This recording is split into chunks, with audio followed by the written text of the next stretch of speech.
Abimanyu menatap dalam Arini, yang menurunkan ponselnya sebab layarnya sudah menjadi gelap. Ada dendam apa? Kamu sama Hanafi, Mas? Bukankah kalian itu sepupu jauh? Tanya Arini begitu serius, seraya menyimpan kembali ponselnya ke dalam tas. Kamu dapat dari mana, Rin? Abimanyu balik bertanya. Itu tidak penting. Pertanyaanku saja dulu kamu jawab, Mas. Arini menatap serius Abimanyu. Itu hanya masa lalu. Dan sudah berlalu, bukan? Sahut Abimanyu, membuang pandangan, lalu menghela napasnya panjang. Itu foto Hanafi sudah dewasa, Mas. Dan aku jadi meragukanmu karena hal itu, jawab Arini, masih dengan mode serius. Tidak ada hubungannya dengan hubungan kita, Rin. Itu hanya urusan keluarga besar saja. Percayalah, aku serius dengan hubungan kita. Abimanyu kembali meyakinkan perempuan itu. Selama aku menjadi istri Hanafi, aku tidak pernah melihat kalian terlibat obrolan, pertemuan, atau semacamnya. Bahkan saat pesta besar pernikahan kami yang digelar oleh Oma Haya, aku juga tidak melihatmu hadir di sana. Apa kalian ada masalah di masa lalu? Abimanyu terdiam, rahangnya terlihat mengeras. Bagaimana Arini bisa mendapatkan foto itu? Batin Abimanyu penuh tanya. Aku waktu itu sedang di luar negeri, Rin. Sorry, kalau aku tidak datang. Oh ya. Seingatku, semua kolega saja ia undang, dengan biaya yang. Tolong Rin. Jangan bahas hal itu. Masalahku dengan Hanafi, itu pribadi antara aku dan dia. Jadi, tolong pisahkan dan jangan campur adukan dengan hubungan kita. Aku mencintaimu, dan aku ingin menikahimu. Abimanyu memotong cepat kata-kata yang Arini ucapkan, seraya menatap perempuan itu dengan tatapan mengiba. Sungguh. Bukan karena aku ini mantan istri yang sejatinya masih Hanafi cintai, dan kamu ingin mengambilnya, untuk membuat Hanafi sakit hati. Jawab Arini, dengan tatapan yang begitu serius. Rin, mana bisa seperti itu? Aku bahkan tidak tahu, kalau Hanafi masih mencintaimu. Abimanyu kembali berkelit. Aku bertemu denganmu secara tidak sengaja, bukan? Kamu lupa. Arini kembali mengambil ponselnya, lalu memperlihatkan sesuatu ke Abimanyu. Aku tidak tahu, apa yang kalian bicarakan. Tapi yang aku tahu, kamu pernah berkata, kalau kalian tidak saling mengenal. Abimanyu kembali meneguk ludahnya, setelah melihat gambar lain tentang dirinya. Perasaannya kembali berkecamuk, tak menentu. Yang Abimanyu tahu, Arini bukan orang yang memiliki tipe penyelidik. Ia fokus dengan kehidupannya, dan tidak suka diusik. Karena itu, Abimanyu bisa tenang selama ini. Dengan semua rencana-rencananya. Meski ada Wina yang super jenius dan cerdik. Tapi tanpa titah dari Arini, Wina tidak akan bergerak. Itu hanya kebetulan, Rin. Ya, dia kan tunangan Hanafi kala itu. Aku sepupu Hanafi, jadi. Ya wajar bukan, kalau aku menyapanya. Itu. Di tempat umum loh. Wajar, bukan? Kila Abimanyu kembali, menepis semua tuduhan, yang bahkan belum Arini katakan sama sekali. Apalagi, dia model terkenal. Sepertinya, dia bisa ada di mana-mana, bukan? Menyapa? Tanya Arini dengan mata yang menyipit. Rin, percayalah padaku. Aku benar-benar jatuh cinta sama kamu, Rin. Ayolah kita menikah, dan akan aku buktikan padamu bahwa cintaku lebih besar dari cinta Hanafi untukmu. Terima kasih, Mas. Mungkin ini semua adalah jawaban dari Tuhan. Mengapa selama ini aku selalu ragu untuk berkomitmen serius sama kamu? Maaf, Apapun alasanmu bisa bercumbu begitu intim dengan Qin di kafe. Lalu interaksi kamu dengan Hanin, yang kamu bilang kalian tak saling kenal. Sungguh, aku pusing kalau harus memikirkan hal itu sendiri, Mas. Tapi jujur, semuanya cukup menjadi bahan pertimbangan yang jelas buatku. Apa maksudmu, Rin? Abimanyu berdiri, saat Arini sudah lebih dulu berdiri, dan menyelempangkan tasnya ke bahu. Aku tidak bisa melanjutkan komitmen kita berdua, Mas, jawab Arini dengan tegas. Rin, semuanya aku lakukan karena aku benar-benar ingin memilikimu. Sungguh, Rin. Tidak ada maksud lain, tekan Abimanyu, menahan lengan Arini kuat-kuat. Sakit, Mas. Lepasin tanganku, pekik Arini, menatap tajam Abimanyu. Kinanti sangat mencintaimu, kalau kamu ingin tahu perasaannya untukmu, Mas. Dia begitu tulus dengan perasaannya. Lalu Hanin, ucap Arini, yang menghela napasnya panjang, seraya menyentak tangannya, agar terlepas dari cekalan tangan Hanafi. Kita pernah bertemu saat itu. Kita bahkan sempat berbincang, dengan kata-kata yang bahkan aku masih sangat mengingatnya, Mas. Bagaimana kamu membelaku di hadapannya? Tapi bodohnya aku, percaya akan belaanmu itu. Yang ternyata, kalian merencanakan sesuatu untukku dan Hanafi. Aku kecewa padamu, Mas. Arini mendorong bahu Abimanyu, lalu mengayunkan langkahnya lebih cepat dan panjang. Meninggalkan area taman. Abimanyu mengejar perempuan itu, dan mencekal tangan Arini. Ia bawa tubuh perempuan itu ke dalam pelukannya. Dan ia dorong ke lorong sepi, di rumah sakit tersebut. Kamu mau ngapain, Mas? Pekik Arini tertahan. Mau kamu? Sahut Abimanyu dengan mata yang menatap tajam. Aku tidak bisa. Sejak awal, aku memang merasakan ada yang janggal dengan perasaanku. Bahkan aku sempat tertipu dengan semua kebaikanmu padaku dan Faira selama ini. Kupikir, kamu benar-benar tulus, Mas. Tapi ternyata, ia terus berontak, dari kungkungan tubuh kekar Abimanyu. Tapi sayangnya, tangan Abi terlalu kuat, dibanding tenaganya yang tak seberapa. Di sudut lorong sepi rumah sakit, aroma antiseptik menguar dan menciptakan suasana dingin yang makin menekan. Abimanyu menghalangi langkah Arini, matanya penuh harap. Tubuhnya bergetar dari emosi yang campur aduk antara cinta, kemarahan, dan ketakutan akan kehilangan. Rin, aku mohon, dengarkan aku dulu. Semua yang terjadi antara kita adalah murni.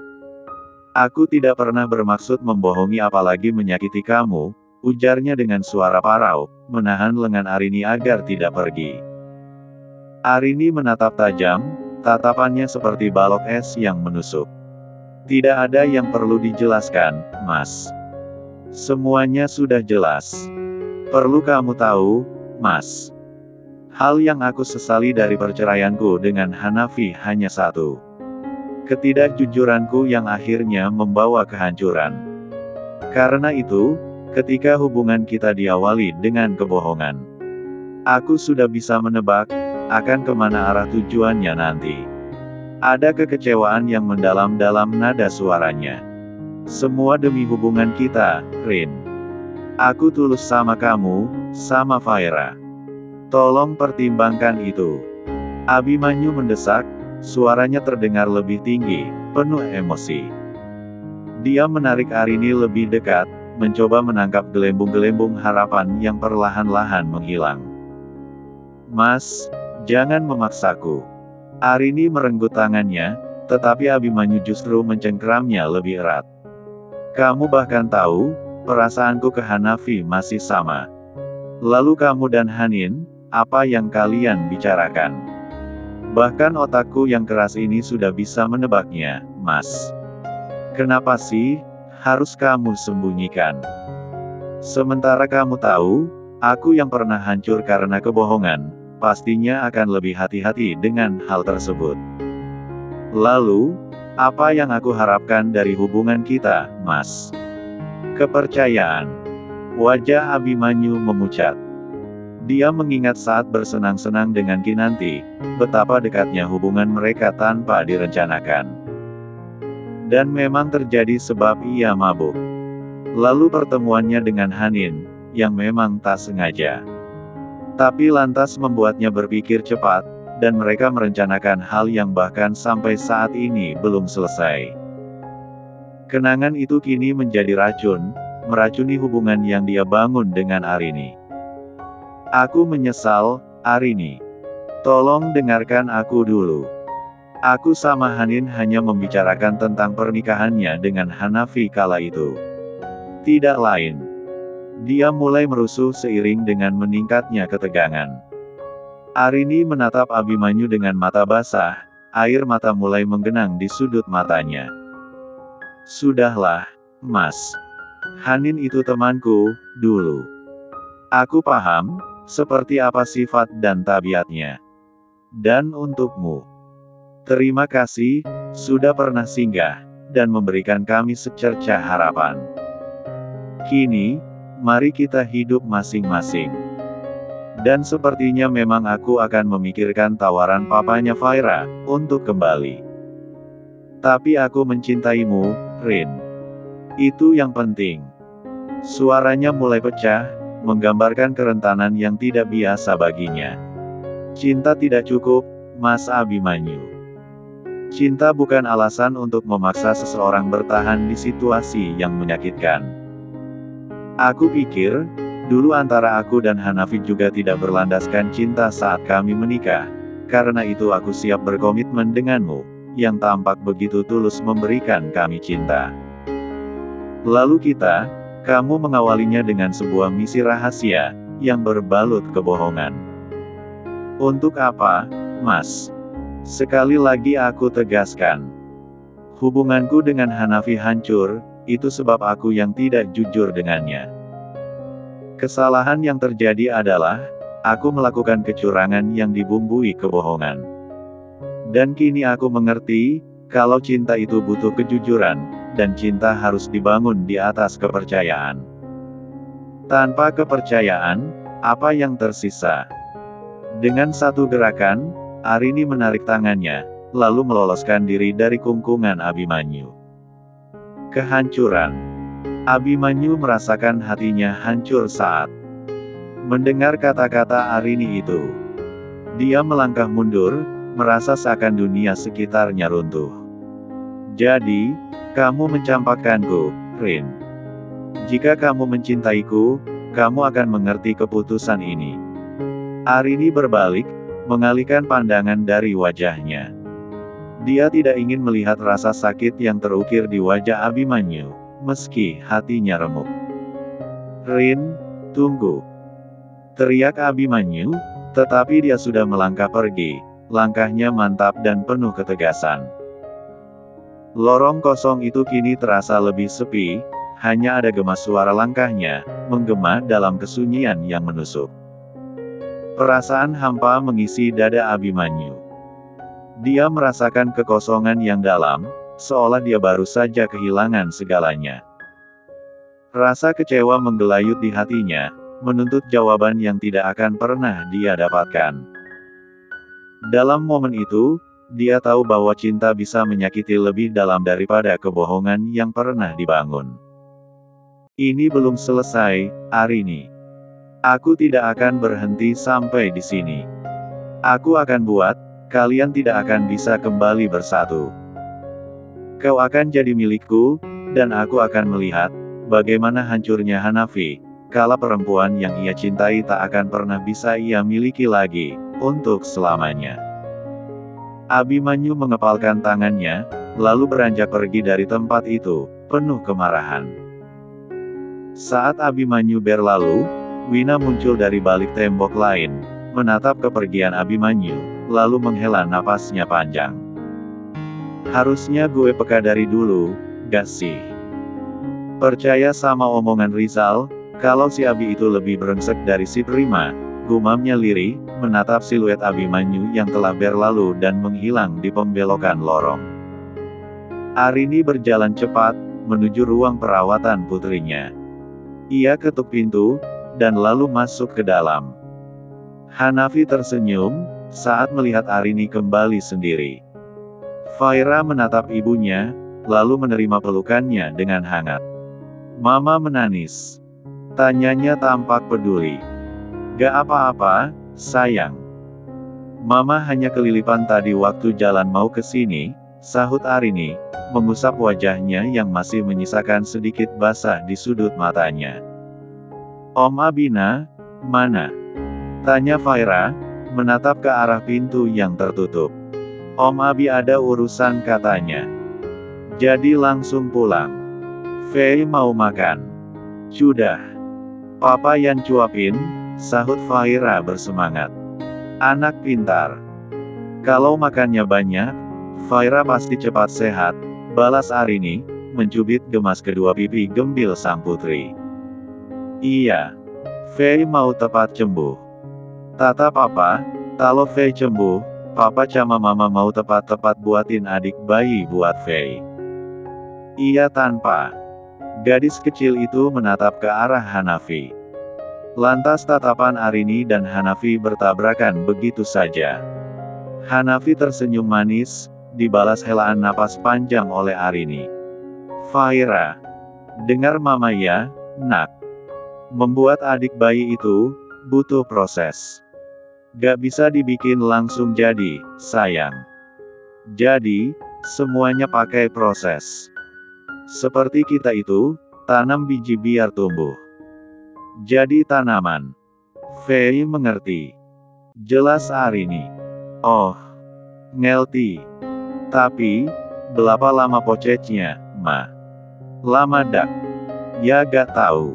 Lagian, Fei kan baru 2 tahun. Bagusnya itu, kalau Fei udah 5 tahun, baru Faira punya adik. Kalau sekarang, Putli duga 2 tahun umurnya. Tapi udah punya adik bayi, sahut Faira cepat, sebelum sang ibu menyelesaikan ucapannya. Yuh. Pintu tiba-tiba terbuka, dan kepala Wina kembali muncul di sela daun pintu. Kali ini, gue gak ganggu dong. Ujar Wina, seraya masuk ke dalam, dan membawa makanan siap santap di tangannya. Tate Faila mau, seru gadis kecil itu, mencium makanan enak yang Wina bawa. Oke. Kita berdua barengan ya, Fei. Mama biar sama papa kamu. Tante cuma beli 2 bungkus soalnya, sahut Wina menyerahkan 1 bungkus makanan ke Hanafi. Pelitnya, sungut Arini melirik tajam Wina. Gak iya. Itu adalah cara terbaik, untuk mempererat hubungan yang hampir merekat kembali. Wina melenggang, lalu menarik lengan Hanafi, agar menjauh dari ranjang. Gisana, bikin yang banyak itu tanda merahnya. Jangan cuma di leher doang dong. Masa lupa, bikin di bagian yang lebih tertutup sih. Butuh tutor kah? Plak. Tangan Arini melayang sudah ke bahu Wina. Dan gadis itu terkekeh, lalu duduk di hadapan Faira. Sementara Faira, tak menghiraukan candaan yang tak ia mengerti sama sekali. Ia hanya fokus, dengan makanan yang dibawa oleh Wina. Hanafi tak menyia-nyiakan kesempatan itu. Ia langsung menarik tangan Arini, agar keluar dari sana. Fei, papa obrolin dulu sama mama ya. Mau bikin adik bayinya di mana?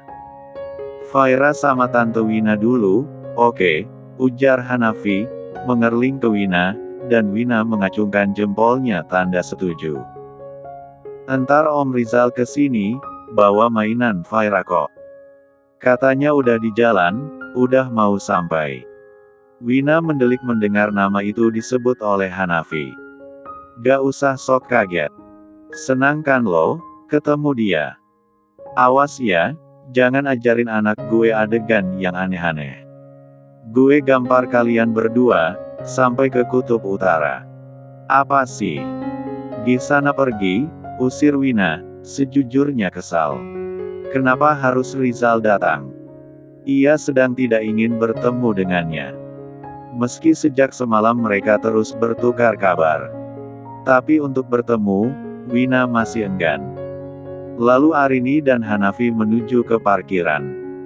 Arini sedikit bingung, kenapa lelaki itu justru mengajaknya ke sana. Dan setibanya di dalam mobil, ia diajak masuk, lalu mengunci pintu mobil itu. "Mas, kita mau kemana?" tanya Arini serius. "Ke surgalah." "Emang kemana?" "Aku serius, Mas," rengek Arini, yang wajahnya mulai memerah sebab panik. "Tadi nanggung sayang. Kamu aja menikmati banget kok. Kita sama-sama rindukan. Jangan membohongi perasaanmu sendiri, Rin." Hanafi menarik tubuh wanita itu dan meletakkan di atas pangkuannya. Ingin menolak, tapi bahasa tubuhnya berbeda dari apa yang ia ingin lakukan. Tubuhnya menegang, saat tubuh mereka begitu rapat. Tapi lelaki itu hanya memandanginya, dengan senyuman di wajahnya yang begitu menawan. "Mas," lirih Arini. Sahut Hanafi, menatap teduh bola mata Arini yang begitu indah di matanya.